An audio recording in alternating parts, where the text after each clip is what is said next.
Ces politiciens n'hésiteront jamais à parler de la pluie et du beau temps, partout là où la réaction internationale peut leur réserver un micro.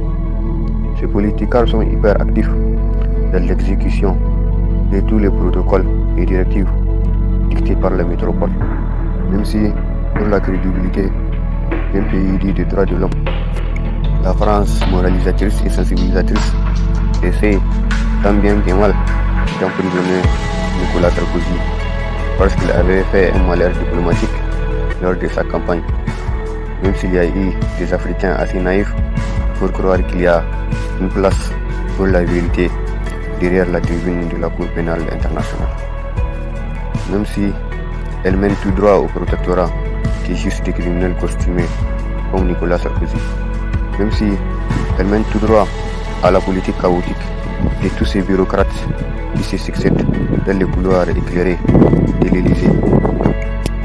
Même si tous les droits des anciennes colonies sont mis au profit de ces mêmes bureaucrates européennes qui n'ont jamais cessé de piller la terre des autres, qui n'ont jamais cessé de polluer le climat africain et qui n'ont jamais cessé de piller l'écosystème africain.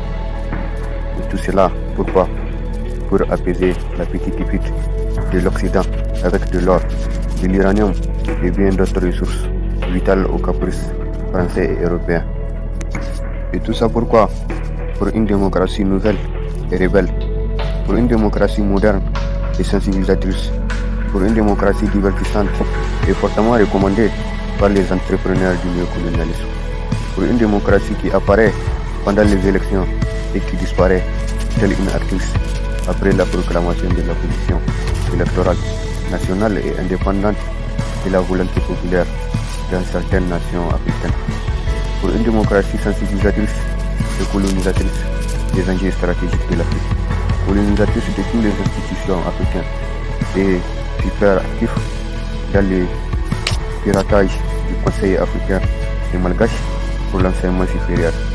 Et même si je pense que donner un témoignage de satisfaction à un mouvement minier n'a jamais été un bon moyen pour éviter une altercation, à moins que cette dernière institution a été induite en erreur par une symphonie de programmes délirants du PNDS.